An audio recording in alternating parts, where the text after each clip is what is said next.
Journaliste, investigateur de Tempo Afrique TV et animateur, présentateur, j'allais dire, du grand débat. Aujourd'hui, il nous a fait un décryptage total de la situation politique au Tchad, de la mort du maréchal Idriss Déby Itno jusqu'à sa succession. Et quel jeu joue la France donc au Tchad? C'était avec ce Géniawa. Et chers téléspectateurs, pour terminer, je voudrais tout simplement vous dire que ce qui se passe au Tchad est inacceptable.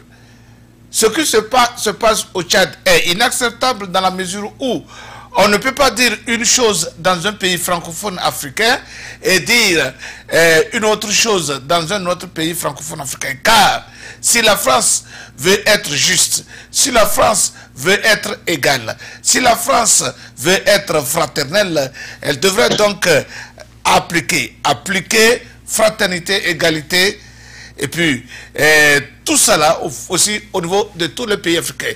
Et ce qui est encore dangereux, la situation au Tchad, de la manière dont elle se déroule, si elle vient à être confirmée et à s'éterniser et à devenir définitive, alors elle deviendra encore une autre théorie d'école qu'on appliquerait partout en Afrique francophone.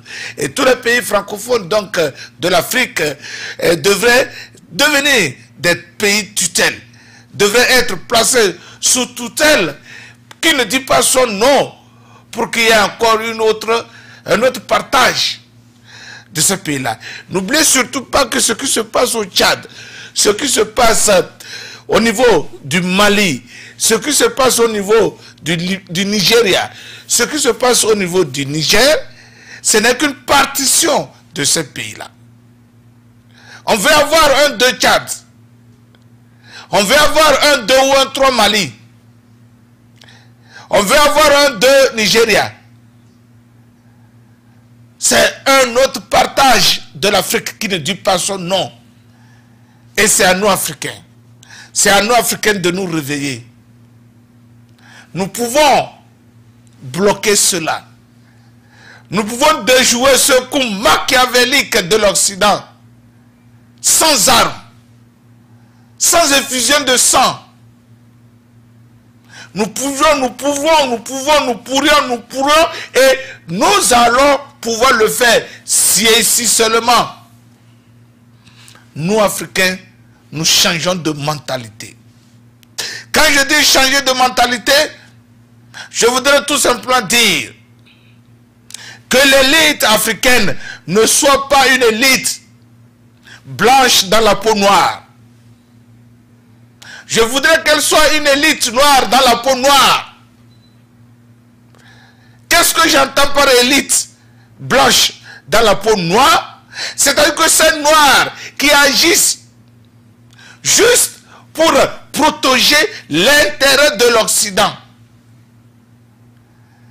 Ces noirs intellectuels, ou ces noirs hommes d'affaires, ou ces noirs tout court, qui sont noirs de peau, mais sont plus blancs que noirs de pensée.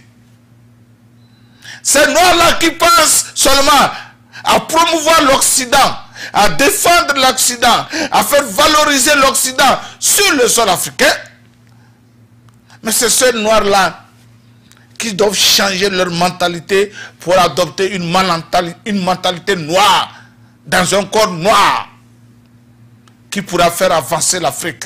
Car ce ne sont pas les hommes qui manquent à l'Afrique. Ce n'est pas les bras qui manquent à l'Afrique. Ce n'est pas l'intelligence qui manque à l'Afrique. Ce qui manque à l'Afrique, c'est la confiance mutuelle. C'est le patriotisme. C'est le nationalisme. D'être africain, c'est la fierté d'être africain. Si nous tous, nous pouvons placer l'amour de l'Afrique avant tout, nous allons pouvoir nous sortir des mains. Car la France ne déstabilise pas l'Afrique par elle-même. Les Français ne déstabilisent pas la France. l'Afrique n'est pas déstabilisée par les Français.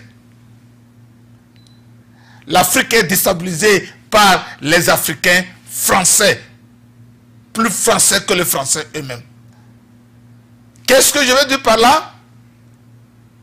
Idriss Déby n'a pas été tué par des Français. Il a été tué par des Tchadiens utilisés par la France. C'est ceux-là que j'appelle des blancs noirs. Des blancs noirs d'esprit. Ils sont noirs de corps, mais blancs d'esprit. Prenez tous les coups d'État en Afrique. Ces coups d'État sont réalisés par des fils africains. La France n'a pas tué Thomas Sankara. Ce sont les Africains qui ont tué Thomas Sankara. La France n'a pas tué, ou la Belgique n'a pas tué Lumumba. Ce sont les Africains qui ont tué Lumumba. Sékou Touré, ce ne sont pas les Blancs. Ce n'est pas l'Occident. Ce sont les Africains utilisés par l'Occident. Les exemples sont nombreux. Gaddafi, c'est les Noirs qu'on a utilisés pour l'éliminer. Gbagbo, qui a pris Gbagbo? Ce n'est pas les Blancs. Ce n'est pas la France. C'est les Africains utilisés par la France. Les Africains qui ont la mentalité blanche, qui réfléchissent comme les Français, qui pensent que la France est tout, et plus que l'Afrique, c'est eux qu'on a utilisés. C'est eux que j'appelle des Africains français ou des Africains occidentaux. Si les Africains cessent de se trahir les uns les autres, à tous les niveaux, je dis bien à tous les niveaux, si les Africains cessent de se trahir les uns les autres, si les Africains refusent de vendre leurs frères ou de vendre leurs soeurs, l'Afrique ira loin. Sans cela, je peux vous dire que vous pouvez amener toutes les théories possibles. Elles ne vont pas marcher. Car l'Occident, la France trouvera toujours un imbécile français africain pour faire le jeu. Bref, un autre Africain qui se dit intellectuel pour vendre son frère. Alors, la seule chose que nous devons faire pour sortir des mains des bourreaux de l'Afrique, ce n'est ni les armes, ce n'est ni l'argent, puisque nous avons la richesse elle-même déjà, mais c'est de cesser de nous trahir les uns les autres, nous Africains. C'est de cesser de nous vendre à nos bourreaux les uns les autres. C'est de cesser d'être utilisés par l'occupant, par l'oppresseur, par la France, par l'Occident, par la France et ses alliés. De cesser de nous faire utiliser pour détruire l'Afrique, pour détruire nos frères, pour détruire nos sœurs. C'est tout ce qu'il nous faut. C'est tout. Il n'y a rien. Le mal africain se réside là. C'est tout. Car quiconque on peut amener au Tchad, au Togo, au Nigeria, en Côte d'Ivoire, on trouvera d'autres Africains avec la pensée occidentale pour les détruire. On utilisera les Africains pour les détruire. Comme quoi, seul en Afrique, on voit cela. Vous n'allez jamais utiliser les autres pour les détruire. Non. Mais comme quoi, c'est en Afrique toujours qu'on vient utiliser. Les Samorou Touré ont été vendus, ont été trahis par leurs propres frères. Les Béanzais ont été trahis par leurs propres frères. Mais pourquoi c'est toujours nous et encore nous? Pourquoi? Pourquoi ne devrons pas comprendre que il faut une confiance mutuelle? Il faut protéger ce lien sanguin d'Africains, sacré. Alors, chers téléspectateurs, si aujourd'hui on s'est penché sur cette affaire, c'est parce qu'il y a un danger à l'horizon. Il y a un danger à l'horizon si nous nous minimisons. Si nous croyons que ça n'arrive qu'au Tchad, un jour nous tous, nous redeviendrons sujets français. Alors c'est à nous de dire non. Et nous devons le dire haut et fort. Je vous remercie. C'est avec ces mots que je vous dis au revoir. C'était Special Edition que Yves Kena vous présentait avec la production de Malik Sall. Aujourd'hui, nous avons parlé de la situation socio-politique au Tchad depuis la mort du Sénégal jusqu'à ce jour et quel jeu la France jouait dedans, auquel continue par jouer. Et notre ami Serge Niawa a bien voulu nous donner ses opinions, ses impressions sur la situation. Et Serge Niawa, encore une fois, merci.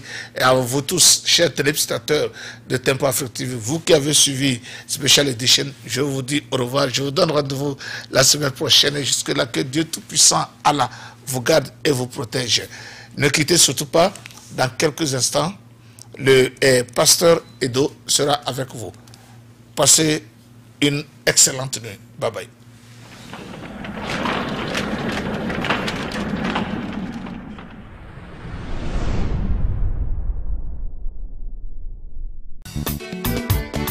Du nouveau à Minneapolis, Tempo Afrique Travel. Vous voulez voyager? Achetez vos billets d'avion à l'agent de voyage Tempo Afrique Travel. Avec l'agent de voyage Tempo Afrique Travel, pas de problème de connexion, pas de problème de transfert de vol.